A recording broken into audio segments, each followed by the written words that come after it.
Jakarta masih menjadi magnet bagi para pekerja dari luar daerah Jakarta untuk datang ke Jakarta mencari kerja ataupun mencoba peruntungan hidup.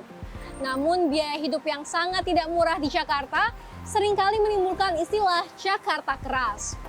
Tak heran karena untuk kebutuhan biaya primer saja, seperti kebutuhan untuk mencari rumah ataupun tempat tinggal sangat mahal.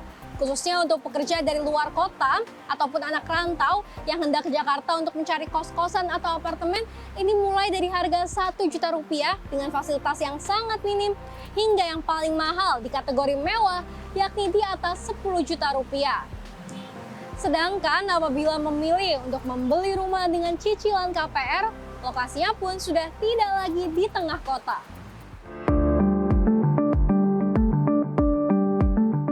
Melansir dari laman Sikumbang milik Kementerian PUPR, berikut ini merupakan beberapa rumah subsidi dekat area Jabodetabek. Pertama, Wisma Garden, perumahan subsidi di Pasar Kemis, Kabupaten Tangerang, cukup dekat ke wilayah Jakarta Barat. Tipe rumah yang ditawarkan adalah 30 meter persegi atau 60 meter persegi dengan 2 kamar tidur dan 1 kamar mandi dengan harga 168 juta rupiah. Untuk ke wilayah Jakarta dapat menggunakan KRL Komuter Line. Kedua, Bekasi Timur Regency 7A. Perumahan ini terletak di Mustika Jaya, Kota Bekasi. Di dalam perumahan tersebut ada rumah komersil dan rumah subsidi. Untuk rumah subsidi dibanderol 141 juta rupiah dengan luas bangunan 22 meter persegi dan luas lahan 60 meter persegi. Di dalamnya ada 1 kamar tidur dan 1 kamar mandi. Jika ingin ke Jakarta, dapat menggunakan kendaraan pribadi, kendaraan umum, KRL Komuter Line maupun LRT Jabodebek. Ketiga, Geraha Cipta 5 Blok 1 Tahap 2. Perumahan ini ada di Tambun Utara, Kabupaten Bekasi. Rumah ini dibanderol 181 juta rupiah. Rumah ini memiliki luas bangunan 27 meter persegi dengan luas lahan 60 meter persegi. Di dalamnya ada 1 kamar tidur dan 1 kamar mandi. Jika ingin ke Jakarta, dapat menggunakan kendaraan pribadi atau KRL Komuter Line.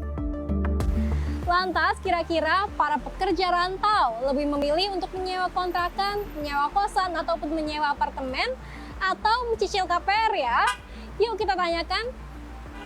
Kak Askia, kakak sekarang ngekos atau ngontrak? Aku ngekos kebetulan. Kakak kenapa milih ngekos dibandingkan mencicil KPR? Aku ngekos karena ya lebih hemat waktu, terus juga aku kebetulan kerjanya tuh dari pagi, jadi biar lebih efisien aja sih, terus gak capek-capekin kalau dari rumahku yang di Bogor, jadi aku milih ngekos. Kepikiran untuk KPR di Jakarta nggak sih Kak? Enggak sih, Kenapa? kayak apa ya, mungkin karena aku aslinya Jakarta terus pindah ke Bogor, jadi kayak kalau ke Jakarta lagi kayaknya enggak deh. Mas Angga sekarang lagi ngontrak rumah atau KPR? Kontrak Alasan ngontraknya apa Mas? supaya dekat ke tempat kerjaan. Belum kepikiran KPR atau gimana? Belum, Kenapa? karena baru saya ngontrak di sini. Baru sebulan. Makasih Mas. Ya, Kak Alif dan Kak Nabila sekarang ini ngekos, ngontrak, atau KPR? Ngekos, kita ngekos. Ngekos sama. Alasan lebih milih ngekos dibandingkan cicilan KPR? Karena dekat dari kerjaan juga. Terus pun kalau KPR kan jangkanya tuh jauh di luar dari Jakarta nih. Jadi lebih memilih ngekos sih. Kalau Kak Nabila? Sama sih kurang lebih, aku juga lebih milih ngekos karena lebih dekat sama kantor, terus jangka waktunya lebih singkat. Berdasarkan jawaban para pekerja rantau, ternyata mayoritas memilih untuk menyewa kontrakan dibanding mencicil rumah dengan KPR.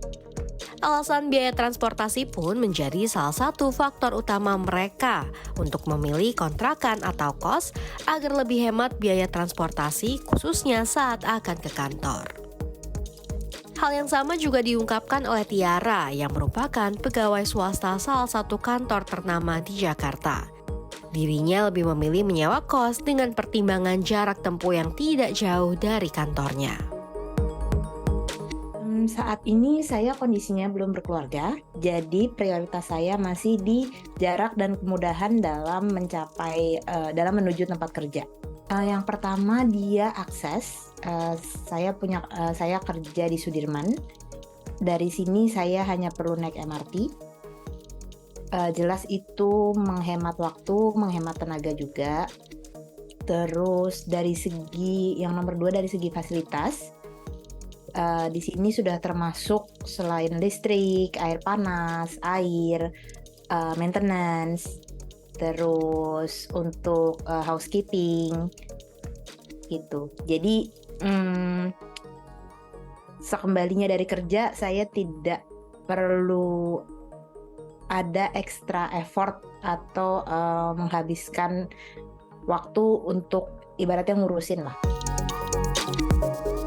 Dengan fasilitas tersebut, biaya tempat tinggal yang harus dikeluarkan oleh Tiara per bulannya pun sebesar 6 hingga 7 juta rupiah per bulan. Untuk biaya kosnya sendiri itu sekitar 6 sampai 7 juta per bulan. Karena biaya per bulannya pun sudah termasuk semua itu, jadi setahun saya sekitar 70 sampai 75 juta. Tiara juga mengungkapkan ia berminat untuk membeli rumah di Jakarta. Namun akses lokasi rumah dan tingkat kemacetan adalah hal utama yang menjadi pertimbangan. Berminat atau enggak, saya berminat. Tapi masalahnya adalah saat ini di Jakarta sendiri dari segi harga itu cukup sulit untuk dicari yang cocok. Dan nomor 2, areanya pun terbatas.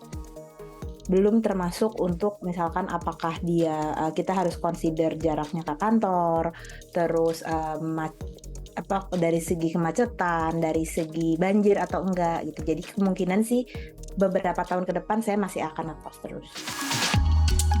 Lantas, apakah biaya transportasi apabila memiliki rumah KPR yang lokasinya di luar Jakarta pasti lebih mahal? Dan apakah hal tersebut berpengaruh terhadap tingkat kenyamanan? Mari kita simak jawaban dari Novebri, pemilik rumah KPR yang berlokasi di Tenjo, Kabupaten Bogor. Untuk transportasi, ini seperti fun fact kali ya. Mungkin orang memikir di Bogor tuh jauh dalam artian tuh kalau kita pakai mobil kali atau pakai motor, karena belum lagi biaya tol, biaya bensin gitu. Tapi kan sekarang kan di Jabodetabek kita udah punya kereta gitu ya, KRL. Nah alhamdulillahnya rumah saya itu deket dari KRL ya sekitar 5 menit. Nanti dari KRL dan kantor saya juga di samping KRL. Jadi saya hanya mengeluarkan dana sehari itu untuk PP hanya sekitar 14.000. Sedangkan untuk cicilan rumah KPR per bulannya pun masih tergolong cukup bersahabat bagi para pekerja yang memiliki penghasilan minimal 5 jutaan per bulan.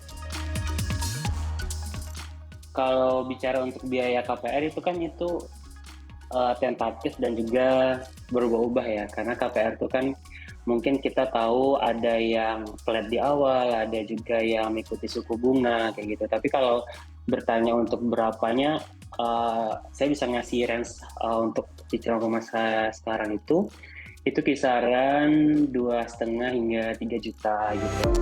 Selain itu, Novebri juga berbagi keuntungan membeli rumah dibandingkan menyewa kontrakan, khususnya saat masih muda.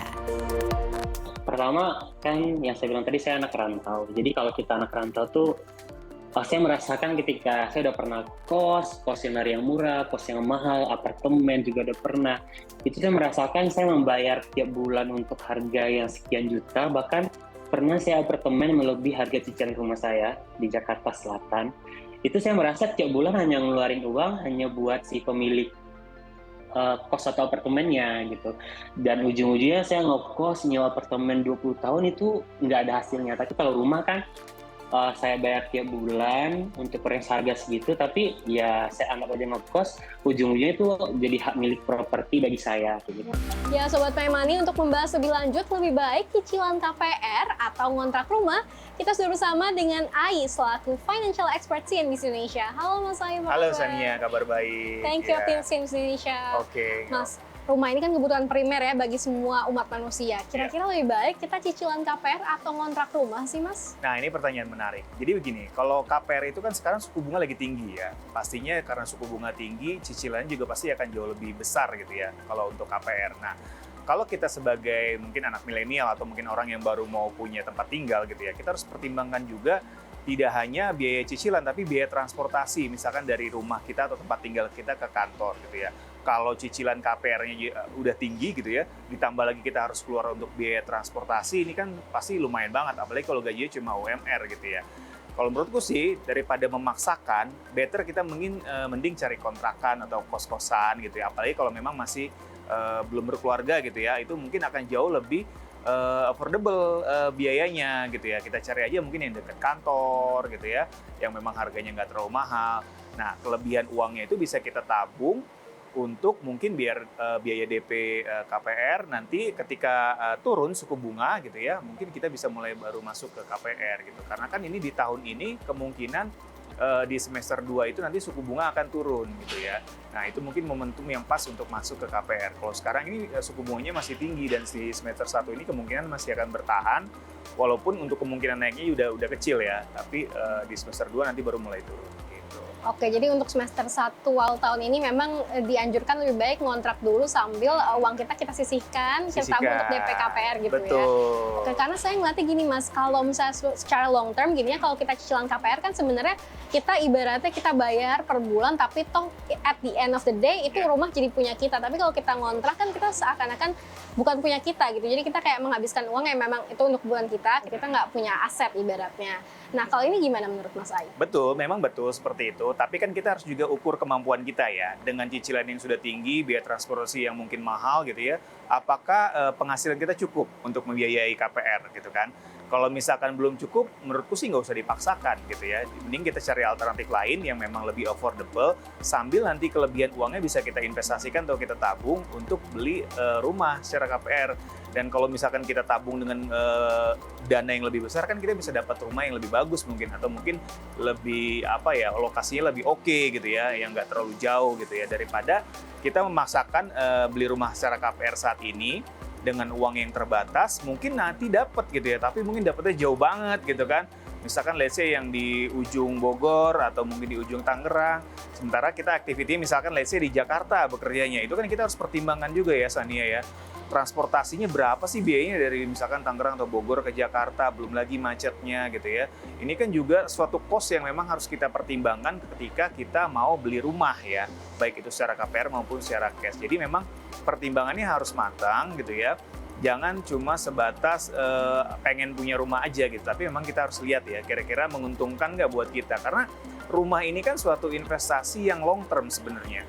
Kalau kita udah salah pilih gitu ya, tiba-tiba menyesal gitu ya, terlalu jauh atau seperti apa, ini juga akan bahaya banget. Karena kan dia investasi yang mungkin tidak terlalu liquid, karena kan harganya juga lumayan pasti kan kalau rumah itu dibandingkan dengan paper asset gitu. Kalau paper asset kan dia sangat liquid gitu, kapanpun bisa dijual gitu. Tapi kalau properti atau rumah ini kan memang butuh waktu gitu. Jadi kalau menurutku sih mendingan kita pertimbangkan matang-matang, baik buruknya, terus juga lokasinya, lalu juga biayanya gitu ya, sebelum kita memutuskan apakah kita langsung ambil KPR sekarang atau nanti gitu.